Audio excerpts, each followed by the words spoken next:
What's up? It's your boy Kevin to turn on this motherfucking YouTube shit. This is serious. Wow,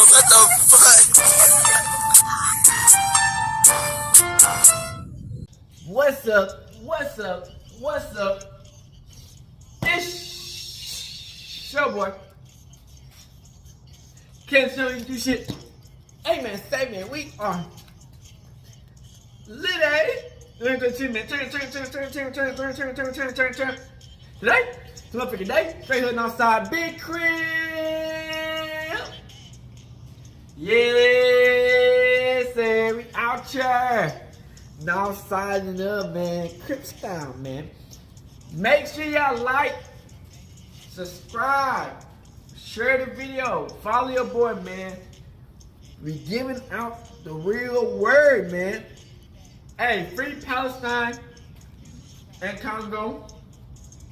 Hey, I pray that they get blessings on blessings out here, man, because the times we living in, man, we need to continue to fight all day, every day. We can't give up because that's what they want us to do, man.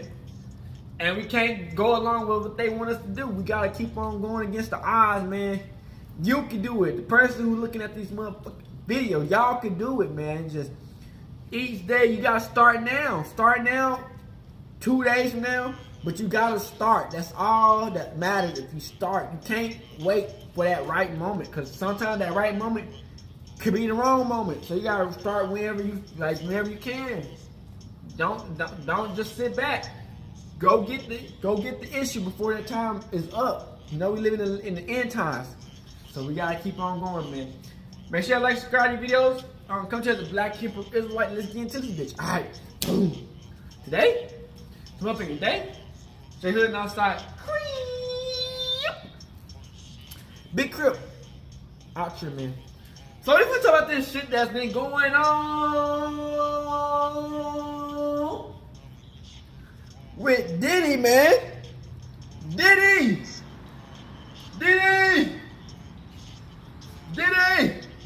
What you doing, Diddy? Hey, Diddy, you wildin', man. So much allegations is coming up about you, Diddy. You did. Now, ain't like we trying to really just give a fuck. You know what I mean? Like, also just real shit. Like, we ain't just like, oh, take him out. You know what I'm saying? Like, we ain't on no shit like that, man. You know what I'm saying? We ain't like, take the nigga out, end his life, take him away, burn him. Like, bruh, you know what I'm saying? Because we like, I don't know, niggas, like, we don't give a fuck, let's be honest, man. So, we really gonna talk about how I really talk about it. It's just not, we ain't just finna just go super serious mode. Like, you know what I'm saying? At the end of the day, like, come on, bro. So, this is about Diddy, man. 50 Cent, man. Now, 50 Cent can go hard mode on because they know each other. You know what I'm saying? Most of the people either know each other or they feel some type of way against these situations, and it is what it is on them. So, 50 Cent is going at Diddy, man, because I guess back in the day, they used to be cool friends. But Diddy, man, he's just too damn foo-foo. You know what I'm saying? And it's like, 50 Cent's been calling him out, man. And, you know, with this recent issues that's been coming up, man, 50 Cent's been dead on it. Hitting nails on the head. It's like, after that Cassidy situation, so much issues going on still. You did Crip. You know, you gotta understand, man. When they say you want to get to the top, you never know what it takes to get to the top. The top is lonely. Now, Diddy would most definitely understand what that means. He knows, because almost all the people he signed with or he was with are dead, are gone. You did Crip. So he like one of the last ones left with this stuff that he got. Now, multiple people been trying to take Diddy out. Cause everybody know about the situation where Diddy is a Fruit Loop. You know what I'm saying? Where Diddy is getting piped out. You know what I'm saying? It's like, that's the elephant in the room, is that situation right here. Because, you know, it's like, it's not really the gay situation, it's the shit behind it. You know what I'm saying? And, you know, with these celebrities, you know, unfortunately passing away or getting taken out, you know, it just kind of makes everything seem weird. You know what I'm saying? And 50 Cent, he take every shot he can at Diddy. You know, he like one of the real motherfuckers in that bitch who constantly try to tell people what it is, you know. And I think people be thinking it's all a game, you know what I'm saying? But people starting to take it kind of to a serious note when the lawsuit came out. Now, I think like 2 more lawsuits has came out. And it's getting wild. You know what I'm saying? And so, you know, if he paid $30 million for Cassidy, how much did he gonna pay these bozos? You know what I'm saying? It's like, man, when people smell blood, they smell blood. So like when they saw that she got 30 million, they like, goddamn, she got 30 million. How much can we get? 100 million? You know what I'm saying? So it's like, bruh, Diddy is in a tough situation. He been alive for so damn long, and like he been through like 2 generations of the greatest of all time type of rappers. You know what I'm saying? Like not like signing because he signed Biggie and he was with Tupac, but you know it's a new generation now. He done been through these generations. He done lived a long ass time while the other people he had was died. So we gotta be about Tupac and what Biggie mom had to say about Diddy, man. You know, he has so many altercations with the people in the industry already is with like YK Osiris, Jay-Z, Kanye West. There's a lot of motherfuckers who have felt some type of way or spoke on the Diddy issue. So we got the videos, man. I hope y'all enjoy these videos, man. And bring y'all a deeper understanding to what's going on. And I've been telling y'all, motherfuckers, man, this industry game, man, it's a dangerous game. You know what I'm saying? So I always say, y'all know who we running this industry shit.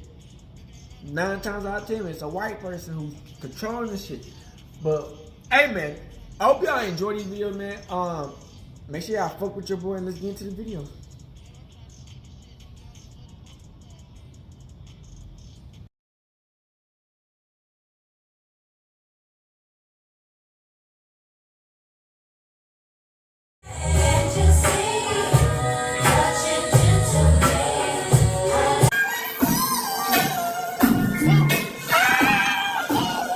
I'm getting dressed, getting ready to go to the video shoot.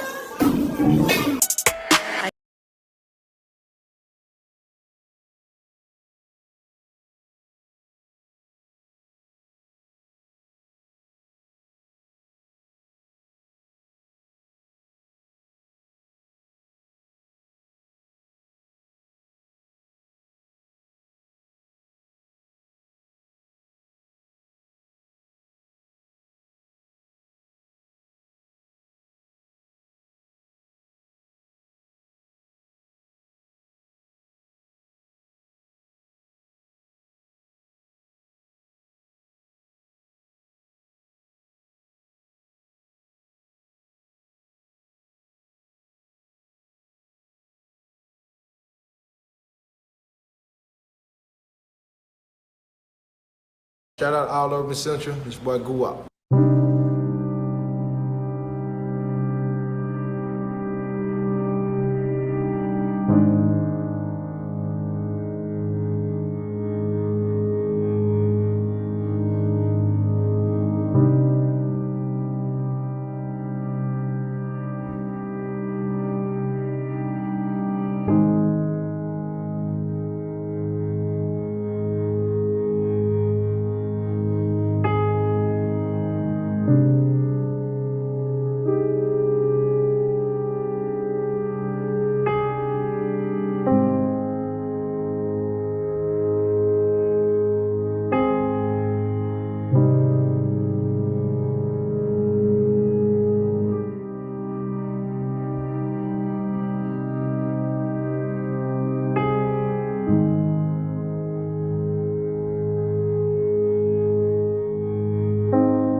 Thank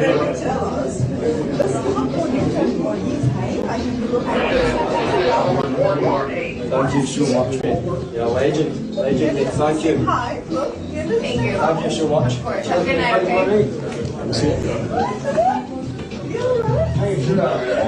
Place, what's this place? Stop playing with me, it's the village. Hey! Thank you, bro.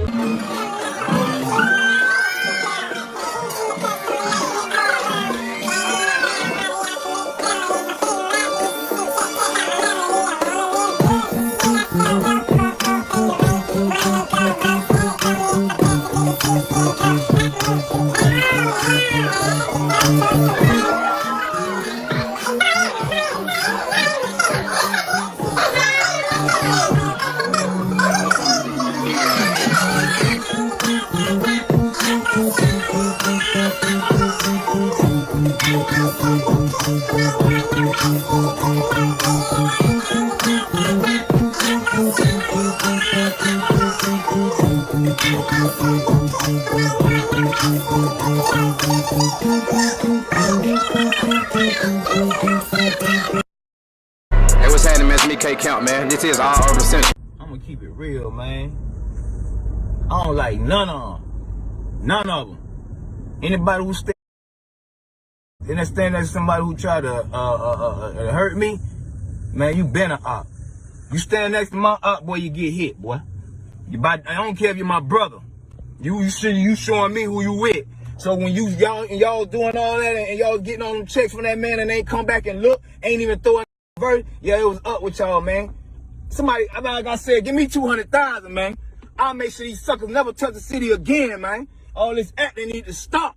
It's over for all of them, man. I want them all gone, man. All of them, man. Everybody who rock with that nigga. Everybody who used to be down with a nigga and rock with that guy and turn their back on me. I want you gone, man. Tell your stories of how you touch your wee-wee, man. I don't like you, dog. I don't like you. You want war, let me know you want war, boy. Somebody give me 200,000, I make 50, give me 200,000, man. Start running about the city, man. You been rocking with the wrong, you been going about this the wrong way. Give me the money. Yeah. I run about the city, man. Tag 50, man. I'm tired of holding this in, man. Niggas took out my son out, bro. I don't play like if these was gangsters in the street. Ask me out. That's why I'm doing these videos. Cause if Diddy was a gangster, I would be on him, man. He would have got away with this shit, bro. I don't like none of you, man. Oh, listen, boy. Boy, I tell you, ain't never met a man like me. I turn it in for you, boy. I check in for you. I don't care about your money. You can't play with me like that. None of you. Scary, man. Y'all scared to lose that, man. I ain't never scared, bro. But y'all play with a son, y'all play with a out of the hood, bro. We ain't never cool. All y'all going down, man. Tell the whole city, man. 50, give me some money, man. I want to go to war, man. I just got a call. Somebody said, man, hey, man, you better start moving light. Woo, woo, woo, woo. Bruh, let me tell y'all some real shit, man. I ain't cocky, I ain't nothing like that. I'm the wrong nigga to play with, bro. Killing me will be your worst mistake. They gonna keep killing behind me, bro. I'm a pull out, bro. You know my brothers is, you know my daddy is, you know my family is, bro. We all through this. We running and we in the yard. Running that shit. You can't even go to prison for killing me, man. I'll tell you right now, one of them suckers pay one of y'all to do something to me, man. Y'all better take their money. And if they pay somebody to do something to you, take it. Tell him to call me. We're gonna take it again. Cause they suckers. Make them get out here, man. Don't lose your daughters and your sisters and your life and all that shit behind these, man. Cause they behind me gonna keep killing. I ain't joking. You know who I am? At least I'm gonna be here to be able to stop it and say, man, don't do it too. Man, they ain't gonna give a f about your kids, man. Stop playing with me, man. Y'all listen. Y'all tag my boy, man. Y'all see all this shit that's going on? What the f? He ain't gonna never reach $1 billion with all this bullshit going on. Y'all tag Puff, man. Tell him if he want to reach $1 billion, man, he need to play this parlay. I got 3 locks for him today. He could go ahead and put 30, 40 million, get that money right back. He need to play this parlay because this puss ass ain't never getting no big check no more. Suck ass. He deserve it. And he tell he need to play this parlay. Everybody telling he gonna hit $1 billion. That ain't no billionaire, man. I wouldn't get that $1 billion, all that. He got no more juice. Y'all gotta understand he got paid off walking people through the door and extorting 90% of their deal just to walk them through the door. Now that's over with. Nobody needs you no more. Khaled the new parasite. Nah, I'm finna end all of this. Khaled, Ross, everybody stand Snoop, all you man. Somebody pulls out an old video of Diddy on stage slapping Hov on his back, man. All these industry people know that Diddy been acting like this and doing this and try to engage other men into sexual acts with him. 50 Cent isn't taking any days off from trolling Diddy, and he just released a video to seemingly prove that Jay-Z took part in Diddy's male freak-offs.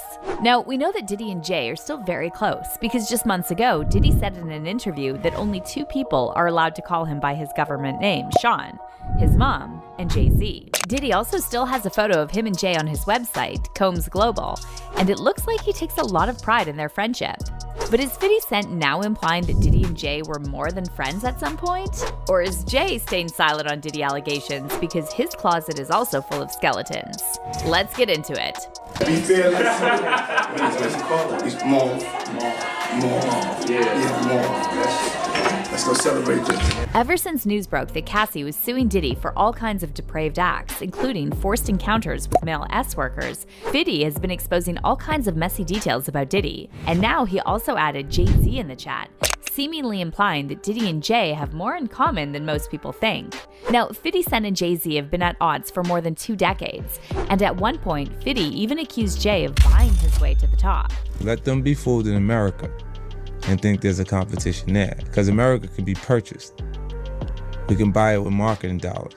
50 also thought it was weird that Jay-Z refers to himself as Jesus, and he told Rolling Stone in 2009 he has a king complex. He thinks he's effing Jesus, this Jay-Hovish. And in that same interview, 50 also seemingly accused Jay of betraying people who are closest to him, like former Rockefeller artist Beanie Siegel. 50 said he didn't have their interests in mind, he was just doing what he had to do for himself.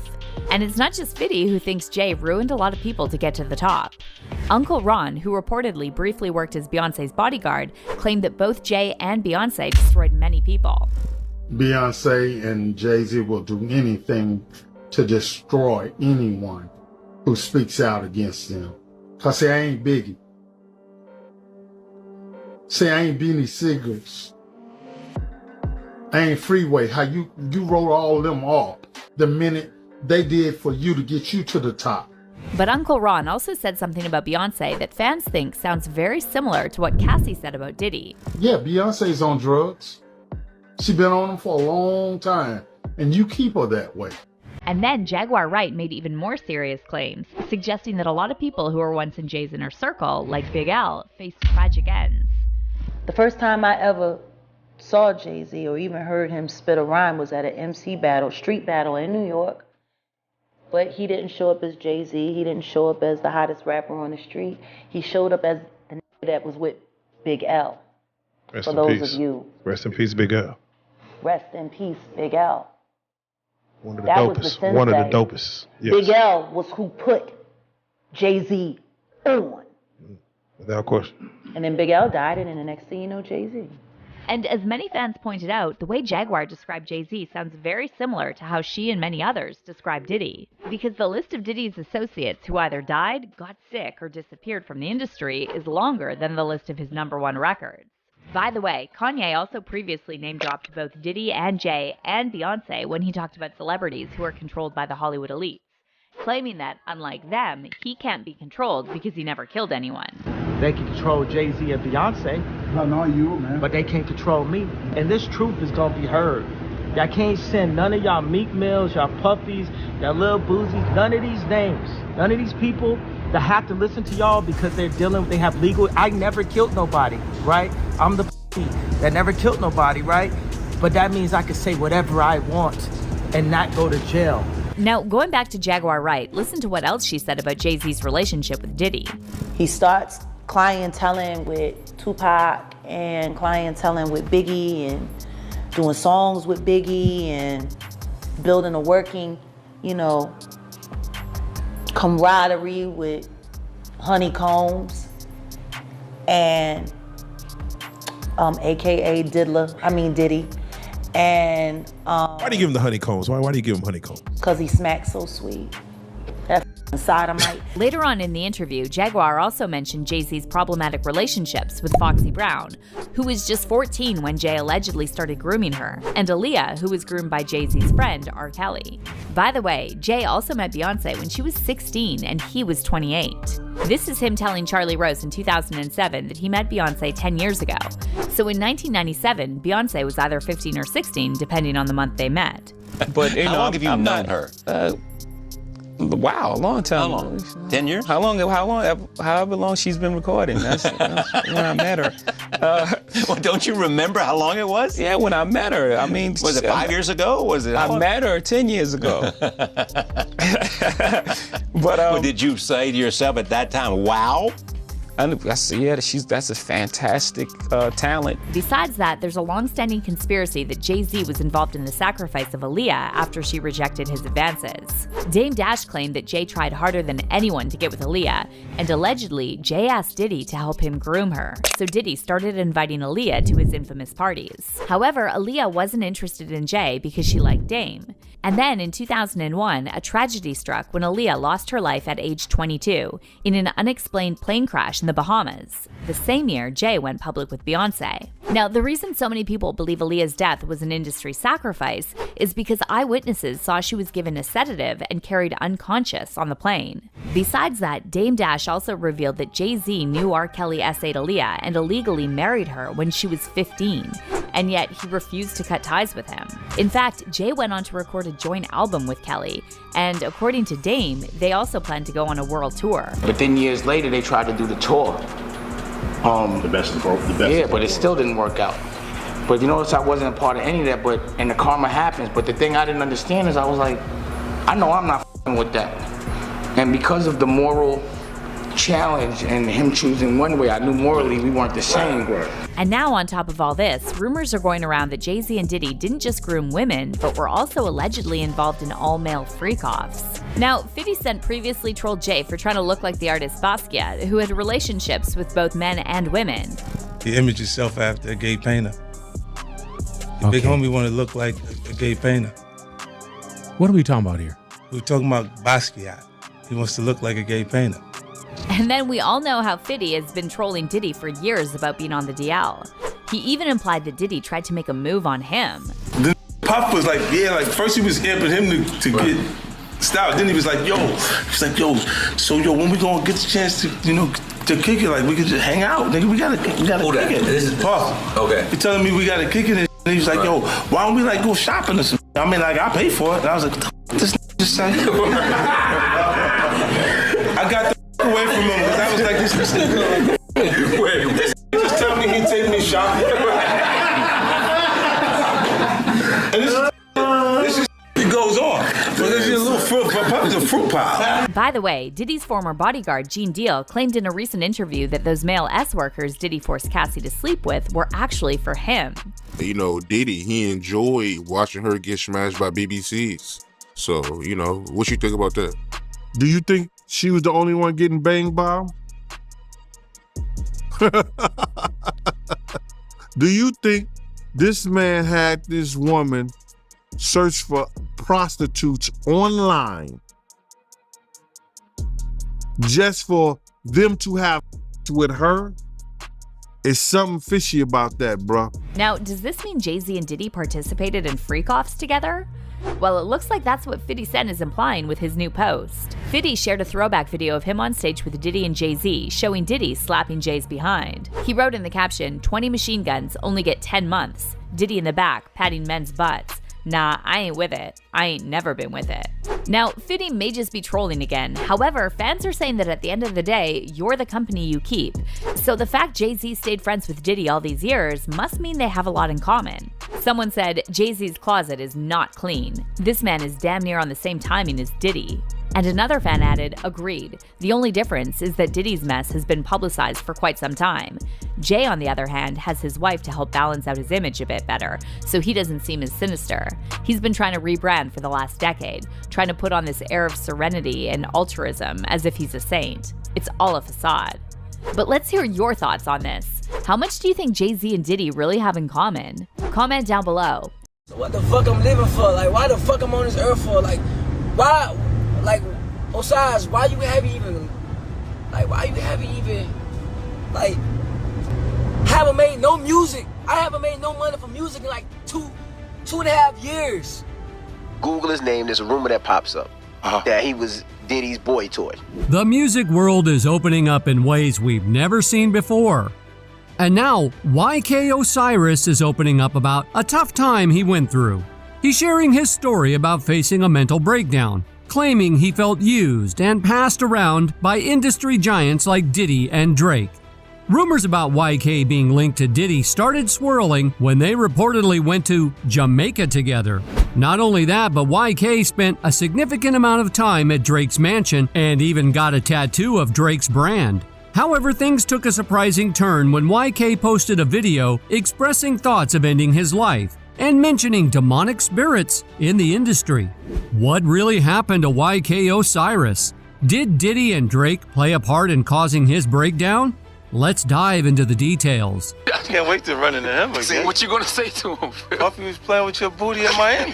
In the realm of the music scene, a whirlwind of unsettling rumors has encircled YK Osiris, suggesting that his recent mental health struggles might be tied to influential figures like Diddy and Drake. YK rose to prominence back in 2018 with the smashing success of his song Valentine, catapulting him into a deal with Def Jam. However, the subsequent release of his album, The Golden Child, met with less success, leading to Def Jam parting ways with the artist in 2022. Casting our gaze back about a year before this professional setback, YK Osiris found himself in the spotlight due to his seemingly close friendship with hip-hop mogul Diddy.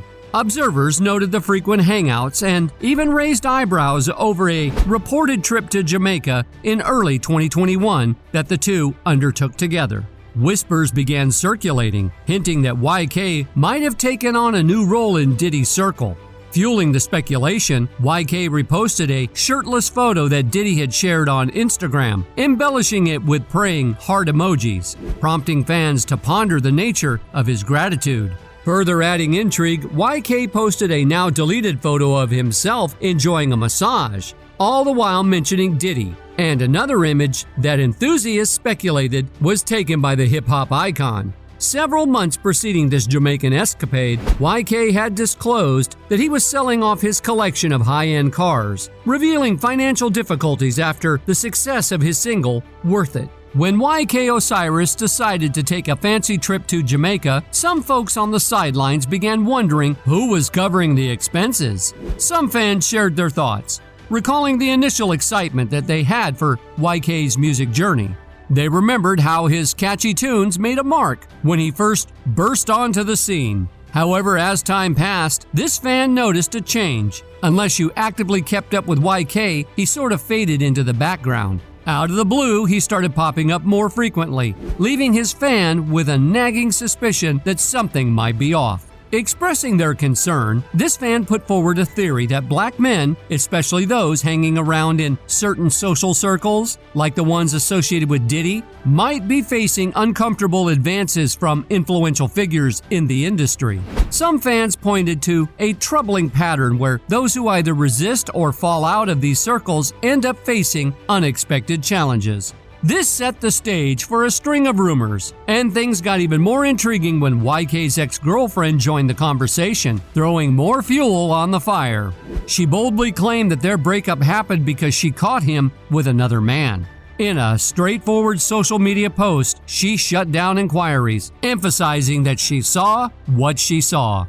The plot twists didn't end there. YK Osiris stepped into the Breakfast Club about a year after his Jamaican adventure, and the hosts didn't waste any time digging into the rumors involving Diddy.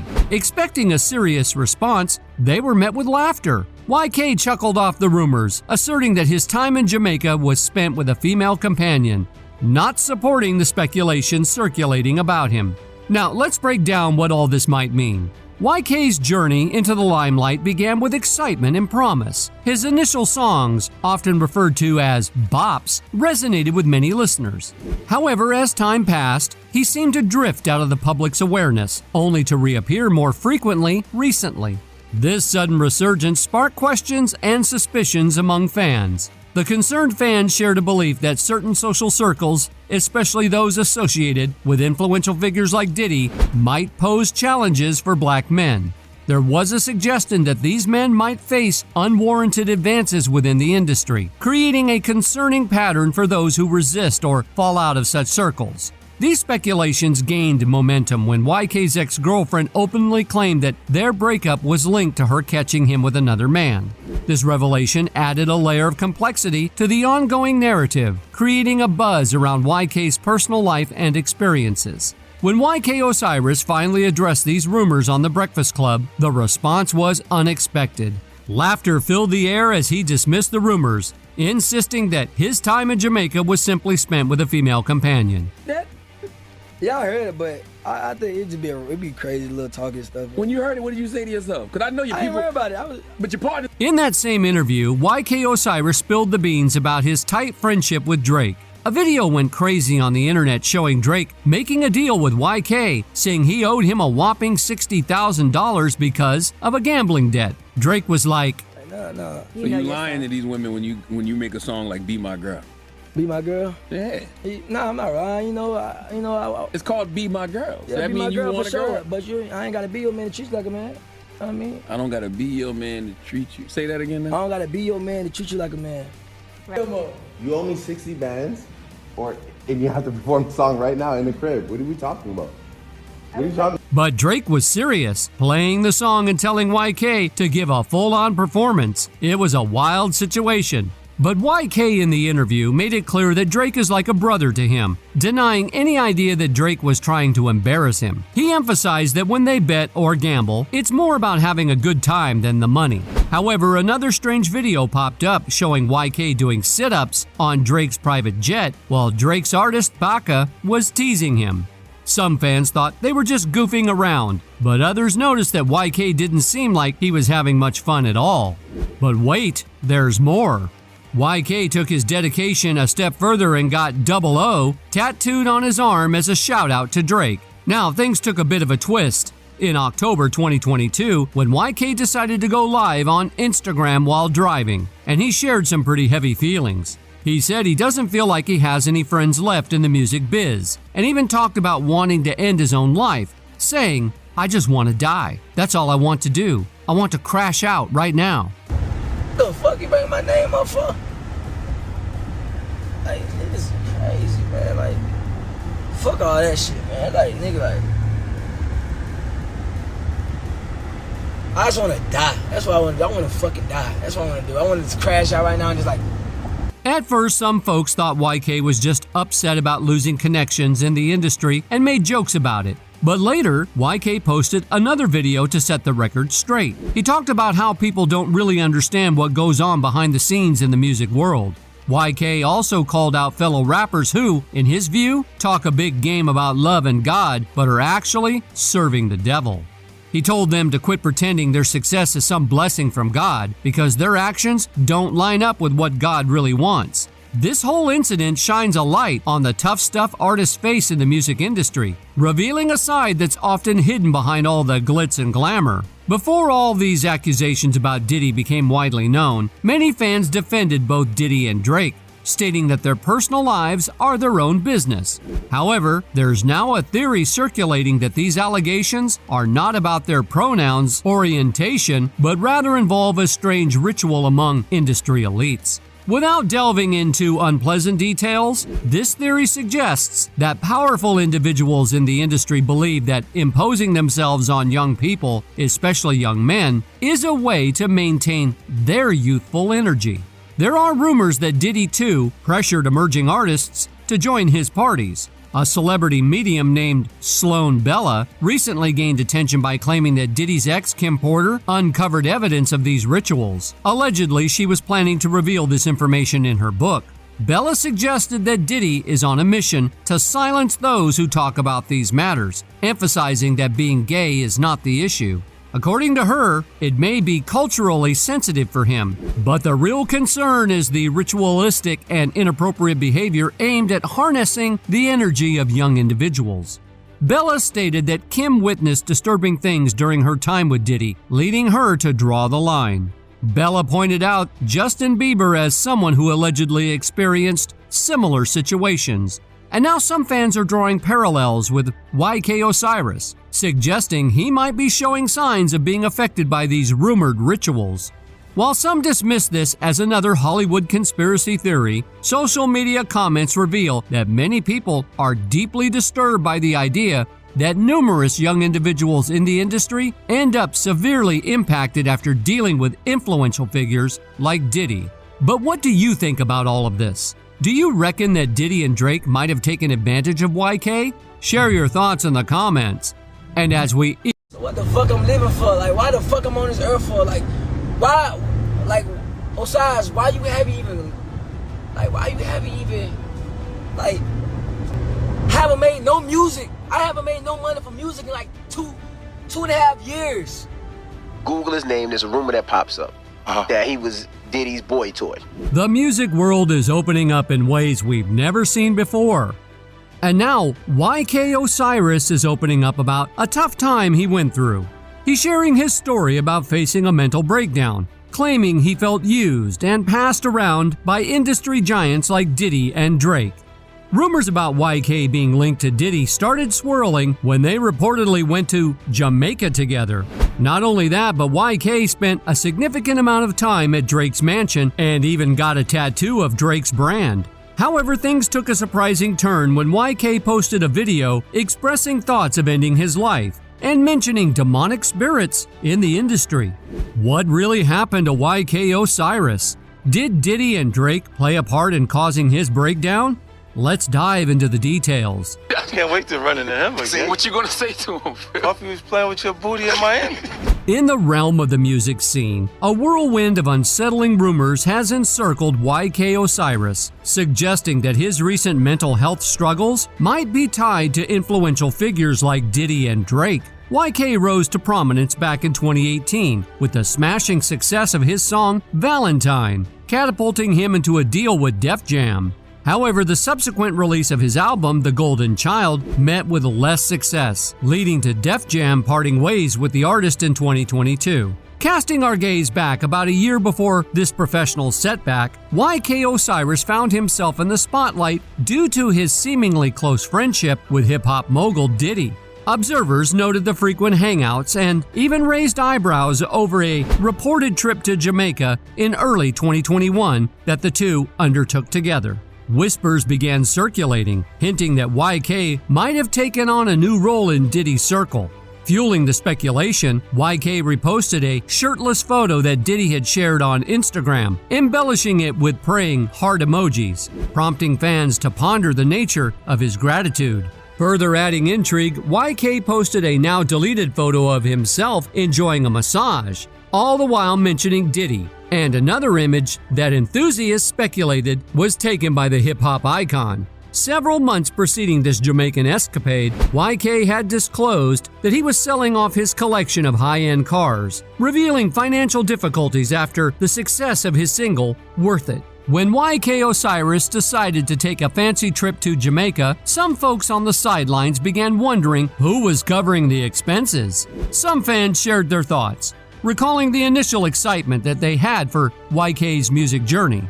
They remembered how his catchy tunes made a mark when he first burst onto the scene. However, as time passed, this fan noticed a change. Unless you actively kept up with YK, he sort of faded into the background. Out of the blue, he started popping up more frequently, leaving his fan with a nagging suspicion that something might be off. Expressing their concern, this fan put forward a theory that black men, especially those hanging around in certain social circles, like the ones associated with Diddy, might be facing uncomfortable advances from influential figures in the industry. Some fans pointed to a troubling pattern where those who either resist or fall out of these circles end up facing unexpected challenges. This set the stage for a string of rumors, and things got even more intriguing when YK's ex-girlfriend joined the conversation, throwing more fuel on the fire. She boldly claimed that their breakup happened because she caught him with another man.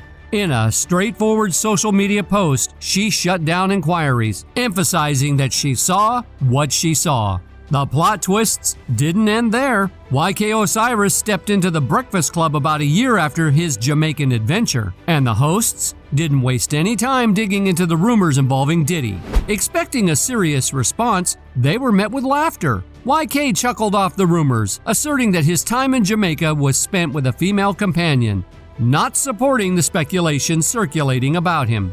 Now, let's break down what all this might mean. YK's journey into the limelight began with excitement and promise. His initial songs, often referred to as bops, resonated with many listeners. However, as time passed, he seemed to drift out of the public's awareness, only to reappear more frequently recently. This sudden resurgence sparked questions and suspicions among fans. The concerned fans shared a belief that certain social circles, especially those associated with influential figures like Diddy, might pose challenges for black men. There was a suggestion that these men might face unwarranted advances within the industry, creating a concerning pattern for those who resist or fall out of such circles. These speculations gained momentum when YK's ex-girlfriend openly claimed that their breakup was linked to her catching him with another man.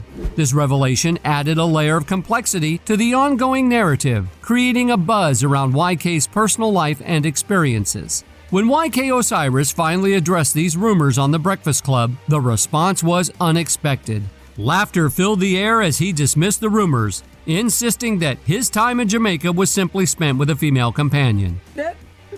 Y'all heard it, but I think it'd be crazy little talking stuff. When you heard it, what did you say to yourself? Because I know your I people. ain't worried about it. But your partner. In that same interview, YK Osiris spilled the beans about his tight friendship with Drake. A video went crazy on the internet showing Drake making a deal with YK, saying he owed him a whopping $60,000 because of a gambling debt. Drake was like, No. So you lying to these women when you make a song like "Be My Girl"? Be my girl? Yeah. Nah, I'm not lying. It's called "Be My Girl." So Yeah, that be my means you girl want for a girl. sure. But I ain't gotta be your man to treat you like a man. I mean, I don't gotta be your man to treat you. Say that again. Now. I don't gotta be your man to treat you like a man. Right. You owe me 60 bands, and you have to perform the song right now in the crib. What are we talking about? What are you talking? But Drake was serious, playing the song and telling YK to give a full-on performance. It was a wild situation. But YK in the interview made it clear that Drake is like a brother to him, denying any idea that Drake was trying to embarrass him. He emphasized that when they bet or gamble, it's more about having a good time than the money. However, another strange video popped up showing YK doing sit-ups on Drake's private jet, while Drake's artist Baka was teasing him. Some fans thought they were just goofing around, but others noticed that YK didn't seem like he was having much fun at all. But wait, there's more.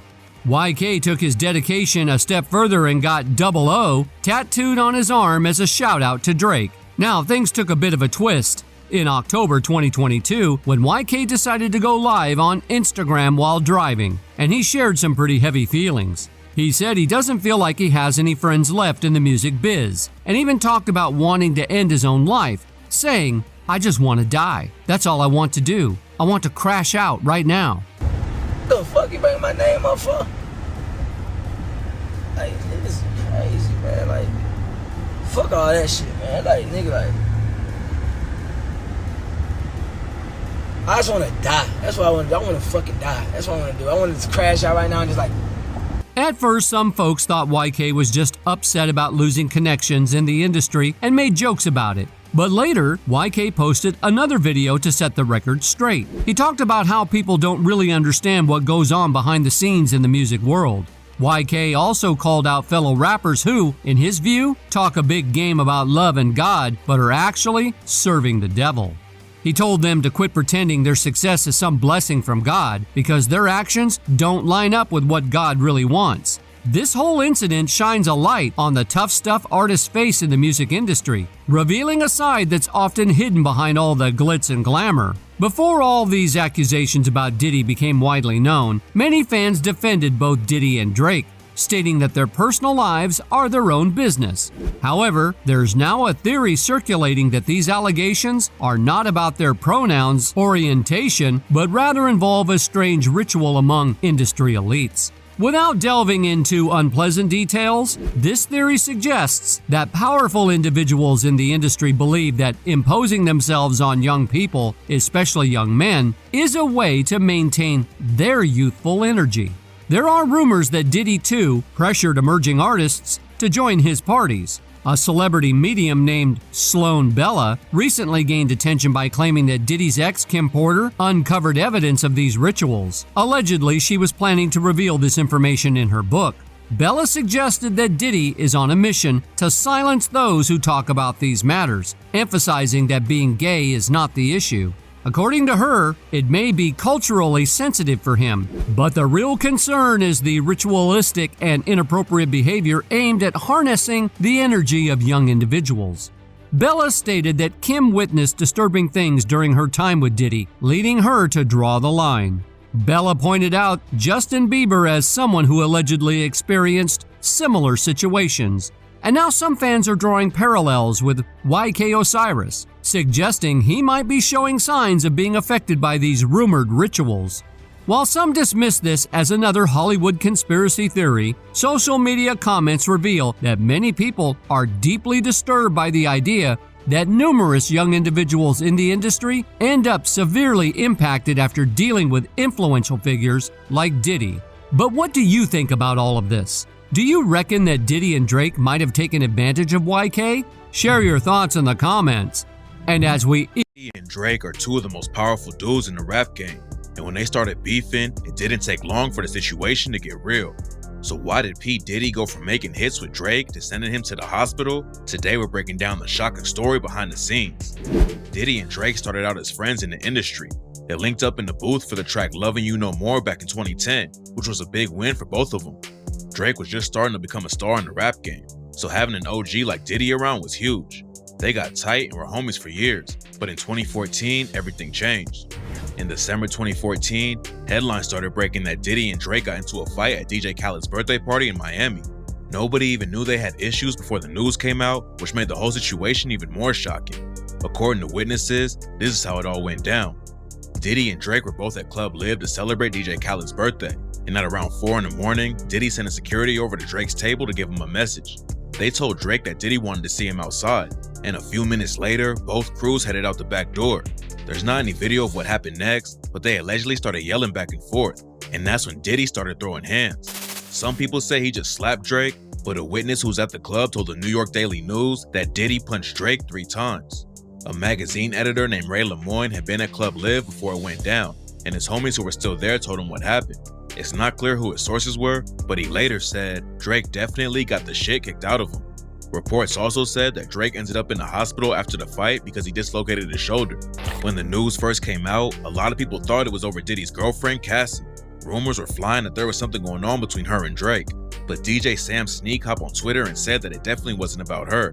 Everyone was trying to figure out what was really going on, and some fans thought it might be related to a video from a few months earlier where Drake and Diddy were on stage together. Drake was performing the track Worst Behavior when his mic stopped working in the middle of the song. Diddy was right there next to him with a mic in his hands, so Drake just snatched it from him and kept performing. Diddy might have been a little pressed about the mic getting ripped out of his hands, but the real issue they had goes way deeper than that. 0 to 100 was one of Drake's hottest tracks of 2014. He dropped it as a throwaway single, but it popped off immediately and started running up crazy numbers. Eventually, it hit double platinum status and reached almost 500 million streams on Spotify. But it turns out that the track wasn't even supposed to be his. A producer named Frank Dukes had started the beat, and he sent it over to Boy Wonder while he was in the studio with Diddy. Boy Wonder finished the beat right there on the spot, but Diddy wasn't really rocking with it. There's no real proof to back up the rest of the story, but this is how it went down according to reports. Diddy didn't know what to do with the beat, so he sent it to Drake to have him ghostwrite his verses. So was it that Drake sent you the song you sent Drake the song for him to get on it for you? No, for him to ghostwrite for me. Okay. Yeah. Drake recorded the reference track and sent it over to Diddy to make his own version, but Diddy still didn't want to release it. So since Diddy was just sitting on the song and not dropping it, Drake decided to post his version of the track. It probably would have never been an issue if the track didn't blow up like it did, but after everyone started rocking with the track, Diddy played it during the show and threw some major shade at Drake and told the audience that the song was stolen from him. I'm gonna play this next beat, but I want somebody to get this shit on tape. I'm gonna play this next beat. I gave this shit to this nigga stole this shit from me, but at the end of the day, shit is still hard. Play that shit. Drake never spoke on the situation, but he has a strong link to Jay Prince and his Mob Ties crew. Jay Prince is one of the most feared dudes in the rap game and has been running Houston for decades. His son Jazz and him are the ones who introduced Drake to Lil Wayne and got him signed to Young Money. And a few months after Diddy allegedly put hands on him, Jay Prince sent a deadly warning to Diddy. On a track called Courtesy Call, Prince said, "Let me put these bully niggas on notice by letting them know that Drake is family. Puffy feeling like he can put hands on my family opens the doors for his family to be touched. You reap what you sow." For a while, nobody knew if Diddy really even touched Drake. But Charlamagne the God told DJ Vlad that he knew it was true. Diddy just slapped Drake. Like, where at? Slapped or punched? I heard a slap. He slapped Drake. He was like behind the scenes behind Club Live. I said like at the back entrance, back door. A few months later, Diddy went on The Breakfast Club and said that he never put hands on Drake, and even said that Drake is his favorite rapper. Now, you know, historically, we've heard about you putting hands on people throughout the years. Like, what made you put hands on Drake? I did not put hands on Drake. Oh. And I do not want any problems with Drake. Drake is, right now, that's all I got.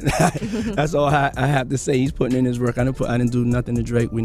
Drake is my friend. What happened to the 0 to that was a total rumor. Yeah, what happened to the beat, the 0 to 100? They said that was your record at first. Was there any truth to that? Even there was a clip of you at a club. Yeah. There was a 0 to 100 was initially a record that was my record, and then somehow that became just a misunderstanding because we was working with the same producers.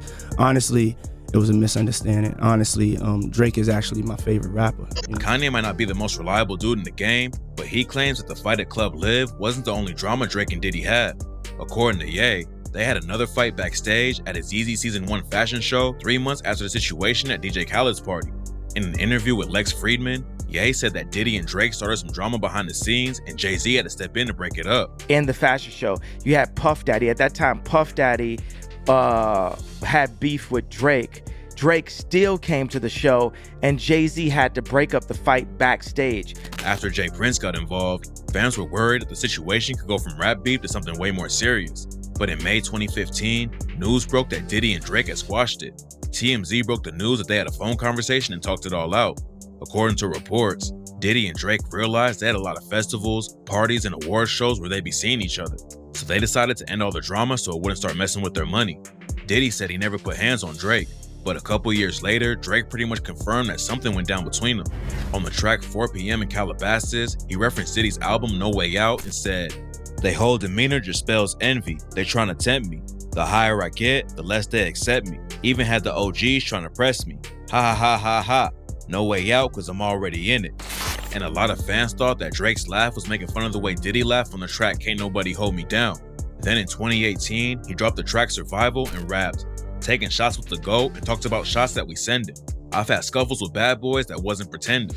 Drake isn't the only rapper that Diddy allegedly roughed up at a party though. 1 year before the situation at Club Live, Diddy ran into Kendrick Lamar at the VMA's after party and started a fight. Kendrick had just dropped his legendary Control verse where he called out other rappers of his generation and claimed to be the king of New York, which apparently got Diddy pressed. According to reports, Diddy allegedly tried to dump a drink on Kendrick's head when he spotted him at the party, and that's when J. Cole stepped in. There are all kinds of rumors about what happened next, but nobody knows the real story. Diddy claimed that nothing actually went down, just like he did with the Drake situation. Forgot about it fast. But 8 years later, Cole dropped the track Let Go My Hand and rapped, "My last scrap was with Puff Daddy. Who would've thought it? I bought that nigga album in 7th grade and played it so much, you would've thought my favorite rapper was Puff. Back then, I ain't know shit. Now I know too much." We still don't know how serious it was, but obviously Cole and Diddy moved past the beef because Cole actually featured Diddy on the track. Luckily, Drake and Diddy squashed their beef too before it got out of control. TMZ reported that they just chopped it up over the phone. But last year, French Montana went on The Breakfast Club and claimed that he's the one who helped end the situation. According to Montana, he invited Drake and Diddy to the same party without telling them that the other one would be there. Montana said he's tight with both of them and knew they just needed to talk it out. And when they saw each other that night, they sat down and had a conversation for hours. There are a lot of rumors about that night at Club Live and what went down later. But at the end of the day, Drake and Diddy were able to move on, for now at least. Diddy's a wild dude who even got booked for swinging a kettlebell at his son's football coach. So you never know what's gonna happen when he's involved. Response to Diddy stepping aside as chairman for Revolt. That's right, y'all. Moments ago it was reported that Diddy will in fact step aside as chairman of Revolt after being hit with multiple lawsuits, man. And as we all know, 50 has been all gas, no brakes for the past 2 weeks ever since Cassie came out with her lawsuit against Diddy. And today, it's almost as if 50 is the one who broke the news exclusively about Diddy stepping aside, man. He made a post moments ago on IG that reads, "I'll buy that from you, Playboy, for the low because you know Cadillac and AT&T gonna pull out. I'll give you a few dollars for it now. Sell it to me. Then we can be friends. I'm serious. Call my phone." Damn, my man 50, relentless, once again going at Diddy head. And like I said, this news just came out moments ago. It's as if 50 was the one who broke it, to the public exclusively. But, here we are, man. Another day, another headline. Of course, the Survivors Act, right, that pretty much expired on the 24th. And yet people are now starting to, pull away from Diddy and his brand. As it's being reported, he's losing endorsements. Now he's making a decision to step away from Revolt, in hopes that, these accusations don't affect their brand and everything he's worked hard for. Like I said in my video yesterday, I was curious if these lawsuits would, affect Drink Champs, right? They got their own platform. So again, I don't even think they came out with an episode last week. So that's why I was curious as if, Diddy was going to step away from Revolt. But listen, man, here we go again, man. They say every dog has his day. And, here we go. 2 weeks in, and Diddy is stepping away from Revolt, man. Y'all let me know what's your thoughts on 50 offering to buy Revolt from Diddy. I mean, I know 50 is trolling, but, how long could Revolt last without, Diddy? Right? Again, he was the one who kind of co-signed the network, gave everyone their blessings. So without Diddy, how can Revolt survive? So, I mean, even though 50 is, once again going at Diddy, I can see this being a possibility. He trolling, but come on, man. This is what happened when you got the bag. And 50, he's saying he ready to buy it for the low now while it still has some value. 50, you're a fool, man. But y'all let me know what's your thoughts on Diddy stepping aside as chairman over at Revolt. Let me know your thoughts down in the comment section below. But that's all I got for y'all today. My name is Sensei Rip. Till next time. It looks like P. Diddy has stepped aside as chairperson of Revolt TV because of all those allegations that's been coming out. Now, according to TMZ and sources closest to them, they have direct knowledge that P. Diddy has decided last week that he'd make a temporary move away from Revolt TV. Now, it's stated that Revolt TV is currently celebrating their 10-year anniversary on television, and so they just didn't want all of the drama behind P. Diddy to ruin their success. Now, those two allegations, one coming from somebody by the name of Joy Dickerson Neal, who says that Diddy had her on camera when she was in college back in 1991. And the other person, who has remained anonymous, stated that Diddy and Aaron Hall, the singer, also took turns R-wording her back between 1990 and 1991. Now, a representative for P. Diddy addressed the two additional lawsuits, saying the claims involving alleged misconduct against Mr. Combs from over 30 years ago and filed at the last minute are all completely denied and rejected by him. And he recognizes that as a money grab, which some would argue that, but I don't think so. Because Mr. Combs' fame and success, he is an easy target for accusers who will falsify the truth without consequences or conscience for financial benefit. Or did you think that your client may have done that? Now, there's no word when Diddy will resume his position as chairperson of Revolt TV, but until he settles those other two additional cases and then kind of like rebrands himself again, because I don't know what he's going to call himself this year, he probably won't be back to Revolt TV for some time. Now is a new beginning, you know what I'm saying? It's the life after the death, I wanted to make sure that this dream meant something at the end of the day, because this young man, lost his life throughout this journey. As soon as them shots went off, everything came crashing down. We stopped at the light. When we stopped at the light, I see some chicks on the curb. Me yelling out the window, yo, mom, what's up? Yo, it's good. And before you know it, a car just rolled up, started popping in the car. Didn't say nothing, didn't yell nothing. Just pop. Christopher George Latore Wallace was born in Brooklyn on May 21st, 1972, to Jamaican immigrant parents. His mom, Voletta Wallace, was a preschool teacher, and his dad, Selwyn George Latore, was a welder and politician. His father left when he was 2, and his mom worked 2 jobs to support him. Growing up in Brooklyn, Biggie faced struggles with depression and started dealing drugs around age 12, although his mom learned about it later. As a teen, he got into rapping, performing on the streets and with local groups. His early stage name was MC Quest, and he learned jazz from saxophonist Donald Harrison. He switched schools, attending George Westinghouse Career and Technical Education High School with Jay-Z and Busta Rhymes. Despite being a good student, Biggie developed a know-it-all attitude. At 17, in 1989, he dropped out of high school and got involved in crime, leading to arrests for weapons charges and probation violations. In 1990, he faced another arrest in North Carolina for dealing crack cocaine, spending 9 months in jail. After his release, he created a demo tape called Microphone Murderer as Biggie Smalls, a name inspired by a film character and his own stature. DJ Mr. C promoted the tape, and it caught the attention of the Source Rap magazine. Featured in Unsigned Hype, Biggie's demo gained him recognition. Diddy arranged a meeting, and Biggie signed to Uptown Records in 1992. When Diddy was fired from Uptown, he started Bad Boy Records, making Biggie his first artist. In 1993, Biggie's girlfriend gave birth to his daughter, Tiana. Despite their separation, he promised her the best. Combs, discovering Biggie's continued involvement in drug dealing, insisted he stop. Biggie gained exposure with remixes of Mary J. Blige's songs and adopted the moniker The Notorious Big. He became friends with Tupac Shakur around this time, with Lil Cease recalling their close bond.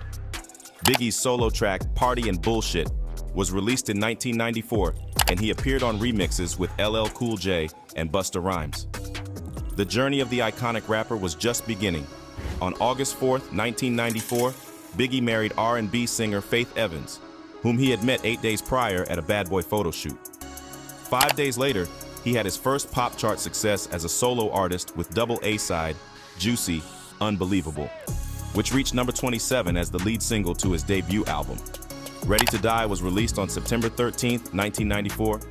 It reached number 13 on the Billboard 200 chart and was eventually certified 4 times platinum. The album shifted attention back to East Coast hip-hop at a time when West Coast hip-hop dominated U.S. charts. It gained strong reviews and has received much praise in retrospect. In addition to Juicy, the record produced 2 hit singles, the platinum-selling Big Papa, which reached number 1 on the U.S. rap chart, and One More Chance, which sold 1.1 million copies in 1995. Busta Rhymes claimed to have seen Biggie giving out free copies of Ready to Die from his home, which Rhymes reasoned as his way of marketing himself. Biggie also befriended basketball player Shaquille O'Neal. O'Neal said they were introduced during a listening session for Gimme the Loot. Biggie mentioned him in the lyrics and thereby attracted O'Neal to his music. O'Neal requested a collaboration with Biggie, which resulted in the song You Can't Stop the Rain.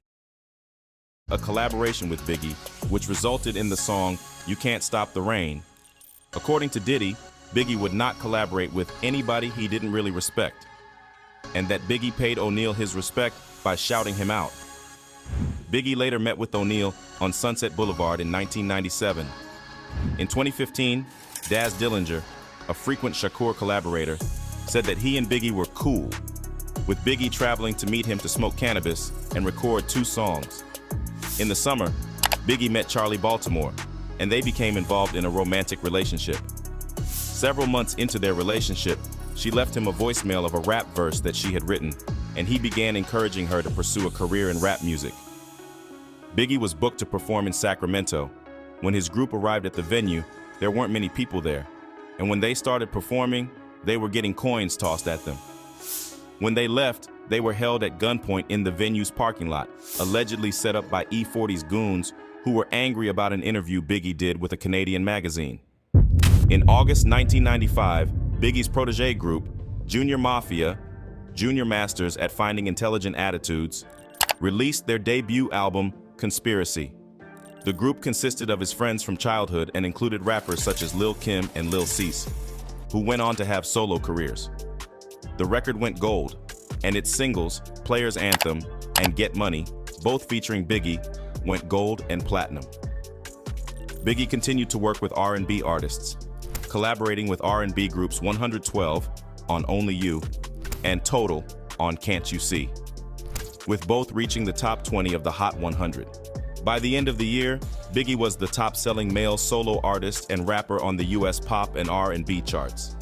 In July 1995, he appeared on the cover of The Source with the caption, "The King of New York Takes Over," a reference to his alias Frank White, based on a character from the 1990 film King of New York. At the Source Awards in August 1995, he was named Best New Artist, Solo, Lyricist of the Year, Live Performer of the Year, and his debut album of the year. At the Billboard Awards, he was Rap Artist of the Year. In his year of success, Biggie became involved in a rivalry between the East and West Coast hip-hop scenes with Shakur, now his former friend. In an interview with Vibe in April 1995, while serving time in Clinton Correctional Facility, Shakur accused Uptown Records founder Andre Harrell, Diddy, and Biggie of having prior knowledge of a robbery that resulted in him being shot 5 times and losing thousands of dollars worth of jewelry on the night of November 30th, 1994. Though Biggie and his entourage were in the same Manhattan-based recording studio at the time of the shooting, they denied the accusation. Biggie said, "It just happened to be a coincidence that Tupac was in the studio. He couldn't really say who really had something to do with it at the time, so he just kind of leaned the blame on me." In 2012, a man named Dexter Isaac, serving a life sentence for unrelated crimes, claimed that he attacked Shakur that night and that the robbery was orchestrated by entertainment industry executive and former drug trafficker Jimmy Henchman. Later that year, on October 4th, 1995, Shakur signed to Death Row Records and was released from prison a week later. This made Bad Boy Records and Death Row business rivals, and thus intensified the quarrel. On March 23rd, 1996, Biggie was arrested outside a Manhattan nightclub for chasing and threatening to kill 2 fans seeking autographs, smashing the windows of their taxi cab with a baseball bat, and punching one of them. He pleaded guilty to second-degree harassment and was sentenced to 100 hours of community service. In mid-1996, he was arrested at his home in Teaneck, New Jersey, for drug and weapons possession charges. During the recording for his second album, Biggie was confronted by Shakur for the first time since the rumors started at the Soul Train Awards, and a gun was pulled. In June 1996, Shakur released Hit 'Em Up, a diss track in which he claimed to have had sex with Faith Evans, who was estranged from Biggie at the time, and that Biggie had copied his style and image. Biggie referenced the first claim on Jay-Z's Brooklyn's Finest, in which Jay-Z raps, "If Faye have twins, she'd probably have 2 packs. Get it? Tupac says." However, Biggie did not directly respond to the track, stating in a 1997 radio interview that it was not his style to respond. On September 7th, 1996, Shakur was shot multiple times in a drive-by shooting in Las Vegas and died 6 days later. Rumors of Biggie's involvement with Shakur's murder spread. In a 2002 Los Angeles Times series titled "Who Killed Tupac Shakur?", based on police reports and multiple sources, Chuck Phillips reported that the shooting was carried out by a Compton gang, the Southside Crips, to avenge a beating by Shakur hours earlier, and that Biggie had paid for the gun. Los Angeles Times editor Mark Duvoisin wrote that Phillips' story has withstood all challenges to its accuracy and remains the definitive account of the Shakur slaying. Biggie's family denied the report, producing documents purporting to show that he was in New York and New Jersey at the time. However, the New York Times called the documents inconclusive, stating, "The pages purport to be 3 computer printouts from Daddy's house, indicating that Biggie was in the studio recording a song called Nasty Boy on the night Shakur was shot. They indicate that Biggie wrote half the session, was in and out, sat around, and laid down a ref, shorthand for a reference vocal, the equivalent of a first take. But nothing indicates when the documents were created." And Louis Alfred, the recording engineer listed on the sheets, said in an interview that he remembered recording the song with Biggie in a late-night session, not during the day. He could not recall the date of the session, but said it was likely not the night Shakur was shot. "We would have heard about it," Mr. Alfred said. Evans remembered her husband calling her on the night of Shakur's death and crying from shock. She said, I think it's fair to say he was probably afraid, given everything that was going on at that time, and all the hype that was put on this so-called beef that he didn't really have in his heart against anyone. Wayne Barrow, Biggie's co-manager at the time, said Biggie was recording the track Nasty Boy the night Shakur was shot. Shortly after Shakur's death, he met with Snoop Dogg, who claimed that Biggie declared he never hated Shakur. 2 days after the death of Shakur, Biggie and Lil Cease were arrested for smoking marijuana in public and had their car repossessed. The next day, the dealership chose a Chevrolet Lumina rental SUV for them as a substitute, despite Lil Cease's objections. The vehicle had brake problems, but Biggie dismissed them. The car collided with a rail in New Jersey, shattering Biggie's left leg, Lil Cease's jaw, and leaving Charlie Baltimore with numerous injuries. Biggie spent months in a hospital. He was temporarily confined to a wheelchair, forced to use a cane, and had to complete physiotherapy. Despite his hospitalization, he continued to work on the album. The accident was referred to in the lyrics of Long Kiss Goodnight. You still tickle me, I used to be as strong as Ripple B till Lil Cease crippled me. On October 29, 1996, Evans gave birth to Biggie's son, Christopher C.J. Wallace Jr. The following month, Junior Mafia member Lil' Kim released her debut album, Hardcore, under Biggie's direction, while the two were having a love affair. Lil' Kim recalled being Biggie's biggest fan and his pride and joy. In a 2012 interview, Lil' Kim said Biggie had prevented her from making a remix of the Jodeci single, Love You for Life, by locking her in a room. According to her, Biggie said that she was not gonna go do no song with them, likely because of the group's affiliation with Tupac and Death Row Records. On January 27, 1997, Biggie was ordered to pay $41,000 in damages following an incident involving a friend of a concert promoter who claimed Biggie and his entourage beat him following a dispute in May 1995. He faced criminal assault charges for the incident, which remains unresolved, but all robbery charges were dropped. Following the events, Biggie spoke of a desire to focus on his peace of mind and his family and friends. In February 1997, Biggie traveled to California to promote his album, Life After Death, and to record a music video for its lead single, Hypnotize. That month, Biggie was involved in a domestic dispute with girlfriend Charlie Baltimore at the Four Seasons Hotel over pictures of Biggie and other girls. Biggie had told Lil Cease the night prior to take the bag with the photos out of the room, but he had not. Charlie Baltimore ended up throwing Biggie's ring and watch from the hotel window. They later found the watch but did not recover the ring. Biggie Smalls, also known as the Notorious Big, had a remarkable yet tragically short-lived career. The rapper, whose real name was Christopher Wallace, met his unfortunate end on March 9, 1997, in Los Angeles at just 24 years old, as reported by ABC News. This loss deeply affected fans, peers, and especially his best friend Diddy. Diddy and Biggie's journey began in 1992 when they first met, orchestrated by Diddy after noticing Biggie's feature in the Source magazine's unsigned hype column, as per Pop Sugar.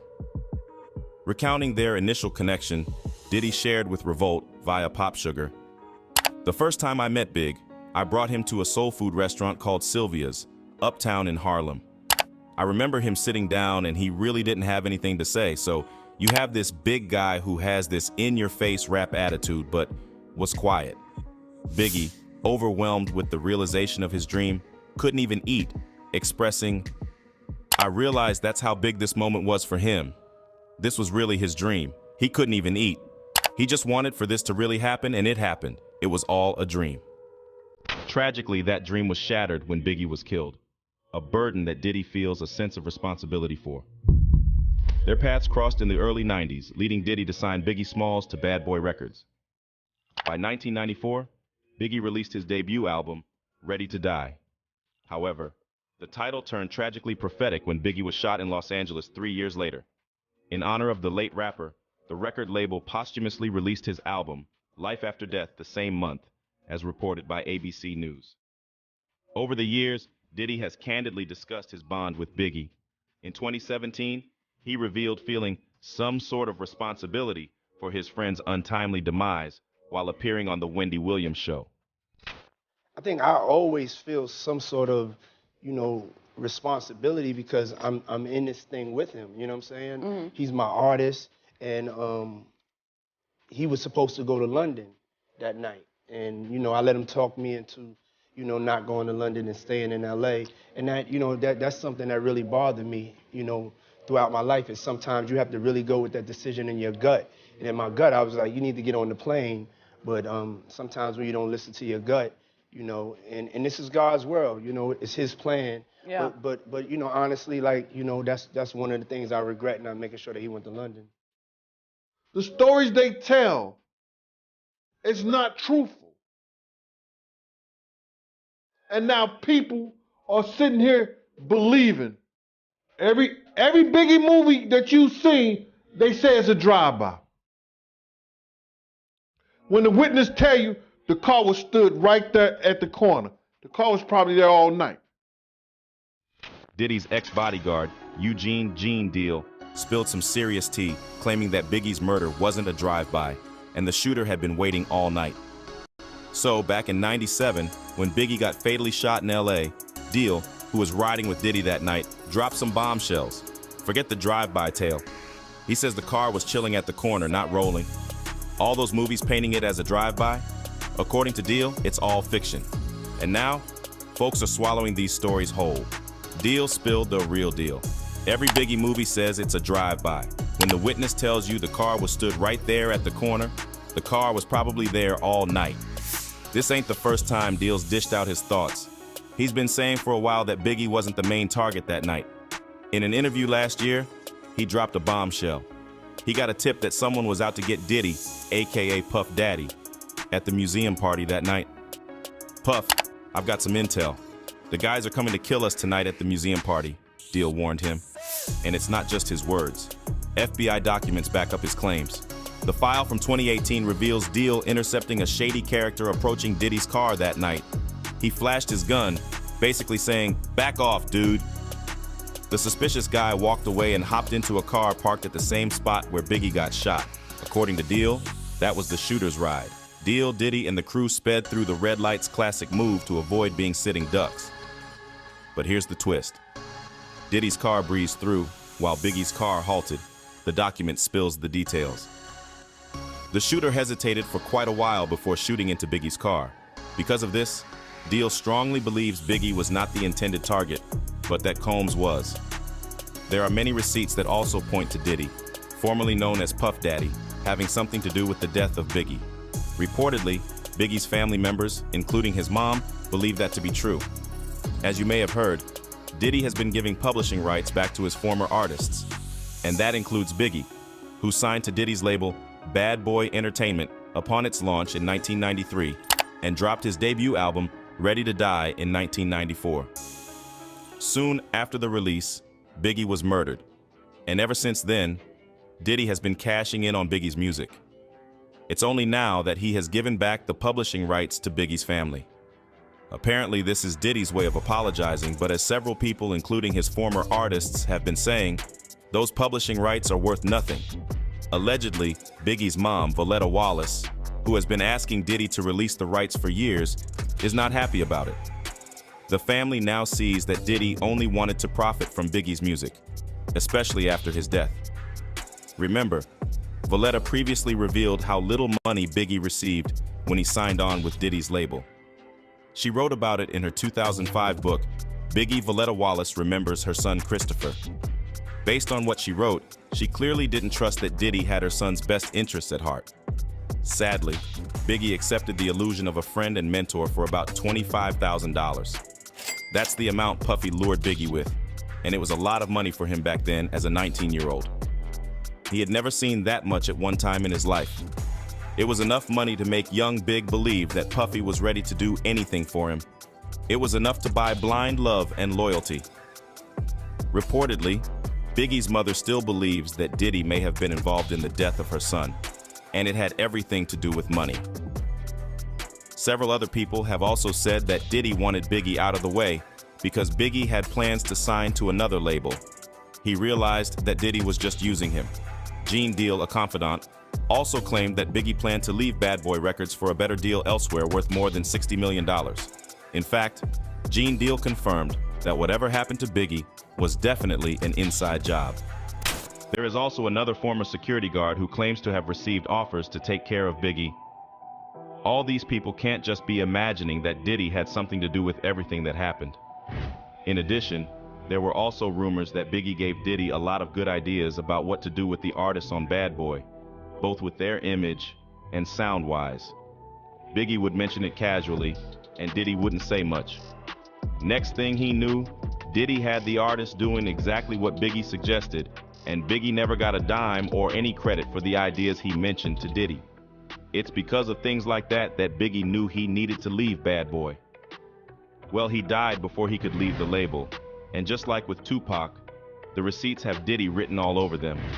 If the receipts are anything to go by, Diddy's link to both Tupac and Biggie's deaths is pretty loud. Well, that wraps up the wild ride on the Diddy, Biggie, and Tupac saga. The twists, turns, and... Alright, back. So y'all see from the video, man. Diddy's in a tough situation, man. It's like everything is coming on that nigga pause at the same time. You know what I'm saying? Back to back to back to back to back. You know what I'm saying? And it's like, your past don't make it no better. You know what I'm saying? It's like, if his past was good, you know, it was like, okay, maybe. No, his past, his future, all of it's bad. You know what I'm saying? It's like, you know, his art, from his artist to his, to now, it's like, he got to step down from Revolt. You know what I'm saying? The females that he was with, they trying to sue him. They trying to say that he piped her out without her consent. Now, you gotta understand about these females, man. Like I always say, man, these females are liars. You know what I'm saying? They will lie to you in your face. They will lie to you and they will cry in your face. They will say that they want it and they will make up a whole rumor and say that they don't want it. So it's like we really can't take her words too serious. Now, obviously, what Cassie was saying, obviously it hurt Diddy because he shelled that shit out like it was hotcakes. We don't know what he gonna do with these two next victims. So I guess, you know what I'm saying? Cause it's like, he already done paid that girl buku money. Now, the shit with YK Osiris, I put that in, man, cause it just show you, man, the rumors might be kind of true. You know what I'm saying? About him being in the fruit cup loop club type shit. You know what I'm saying? And like, you don't want to see these type of people. You know what I'm saying? Because some people, they look up to these people, which you don't never supposed to really just look up to no motherfucking celebrity, because you never know what the fuck they did to get into that position. Or, you know what I'm saying? You never know how they really is. So it's like, he looked up to Diddy. He looked up to these people, man, and they ended up just slutting you out type shit. And then it's like, you know, I think the reason why KO Osiris felt some type of way, cause like, man, he probably looking for Diddy to show that nigga some guidance. You know what I'm saying? He probably let that nigga do what they do, but at the end of it, he probably wanted some guidance, a little bit of help. That nigga probably piped his ass out and threw that nigga away like a tissue. That's a tough situation. Pause is needed. That nigga got worked on in Jamaica. That nigga threw his ass away, and that nigga like, fuck, I thought I was gonna get a come up. Nigga did all that extra goofy ish, and Diddy just tossed him away like a piece, like a tissue, man. It's like, man, you know, you can't fall for these games. You know what I'm saying? These weird games these celebrities got. You know what I'm saying? They'll tell you one thing and switch it up. They make you sign these contracts in these forms, and you can't say shit. If you do, shit gonna happen. You know what I'm saying? So it's like, you know, I guess that they were saying in the video, man, they take these kids young, man, you know, when they don't really know too much, man. And it's like, the parents give them away like that. They don't, you thinking the kids, it's the kids' fault. Nah, the parents don't give a fuck. They don't understand, man. The parents, they got their own intentions. The kids, yeah, they might just want to be like famous and have fun and get lit, but the parents, you know, they got their own situation where they want to make money on this shit. You know what I'm saying? They want to make bread, and you know, it sometimes, you know, the parents don't have the best intentions in you. And that's just the God's honest truth. You know what I'm saying? Your parents sometimes don't have the best interest in you. Because if they did, they wouldn't, like, I be seeing this goofy shit where they be signing their kids off to do. I'm like, bro, you really gonna sign your kid away? Like, bro, what are we doing? You know what I'm saying? Like they just see these kids like little animals. They just give these kids up for anything. You know what I'm saying? It's like when it's too late. When they sign them, it's too late. You know what I'm saying? It's like, man, this industry game is so fucking crooked. You know what I'm saying? Like, y'all gotta understand, man, this government, y'all, to destroy the black people is strong. Like, if y'all seen the video from yesterday, how I was saying that the fake Jews, they told me their biggest threat. Y'all don't understand how they would try to take the black people out. They would use our own people. They would use informants. They would use the TV. They would use the internet. They would use the sound waves. They would use chemicals. They would use shots. They would use diseases. They would use crack, drugs, anything they can find. They use your own people against you to take you out. So y'all gotta understand the dangerous game that they playing in, because like the industry is like a dangerous game. At the same time, yeah, you person who in that gonna win for however long. You know what I'm saying? They want you to win, but it's a dangerous motherfucking game, man. And it's like a lot of motherfucking man, they do whatever. I'm just saying, they do whatever in that bitch, man. And you know, sometimes that situation, man, it just ends up bad. Like when Tupac and Biggie passed away, man, that just ended badly because drama, man, beef, man, you know, power, money, all just, it's just a bad situation, man. It's like, I was looking at this shit, man. I seen the last video with the Biggie and Tupac shit. I was like, man, if Biggie was alive today, would he still be rich? So in the video, they said they signed that nigga for $2,500. $2,500. That's all.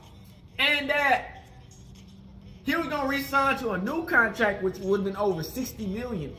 That's why I've been trying to tell y'all niggas, man. Like, off of Friday, they were saying that they didn't get paid nothing. They got paid like $1,000, and that movie, it didn't making over millions. And they didn't own none of it. They only got paid that one time. And then that movie is like a homemade, in-house type of movie. That's crazy, man. You know, sometimes, you know, you just try to go for what you can get, and you not think what they give you, that's a lot. Then they end up making buku money. They're making 30 times more than what you made. 40, 50 times more than what you made. So it's like, man, we can't be getting caught up in a situation where, you know, they get blinded by this. They get blinded by the what they can get right in the church. And like, man, Diddy, man, you know, we want to like, man, Diddy was a guy who supported us, man, but we just don't know, man. He could be part of the fake Jews, man. We just don't know no more, man. It's like of course, the pressure kicking up now. You know what I'm saying? The white people, man, they gonna try to take us out even more, man. Like I said, man, they don't come at you head on. Some of them do with the KKK and shit. They come at you head on. But, and the popos, they try to come at you head on kind of too. But they got the whole government, you did. They gonna use other shit. They gonna try to get our kids to go against us. They gonna try to whitewash our kids. They gonna try to use our own people. You know what I'm saying? Use the money against us. So it's like, man, we can't even just, that's why I said we gotta have faith in Yahweh, because they trying to use every type of power to take us out, man.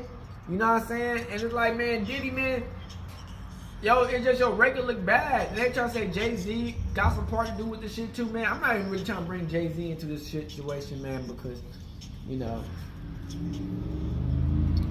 I feel like all the motherfuckers, once you bring up Jay-Z, Diddy, and Drake, man, you already know you in some crazy situation with them three type of names. You know what I'm saying? And like, bro, you know, we want to win. We all want like to do good, support our family, but it just, man, these motherfuckers, they do too much. You know what I'm saying? It's like, man, these niggas not trying to give out nothing. You dig what I'm saying? And yeah, so it's like, hey man, Sarah, y'all gotta be prayed up and protect at all times out here, man.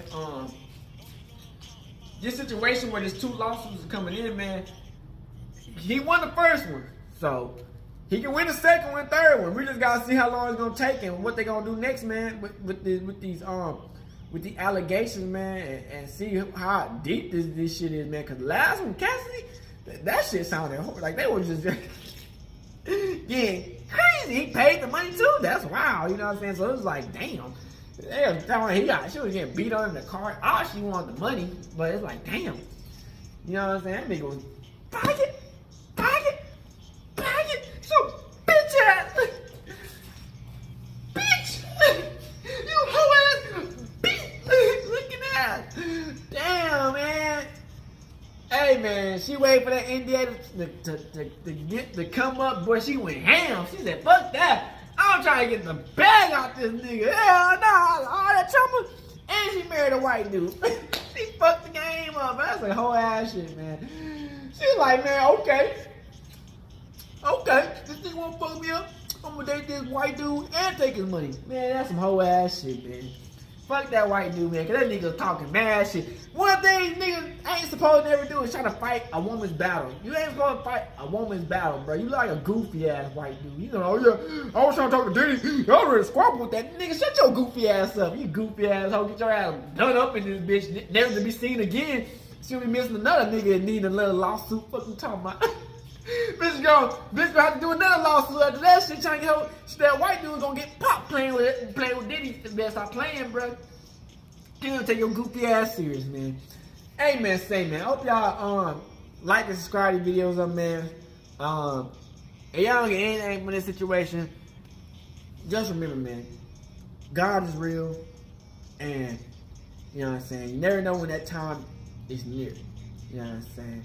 Now we got good versus bad in this world, man, and you know what I'm saying.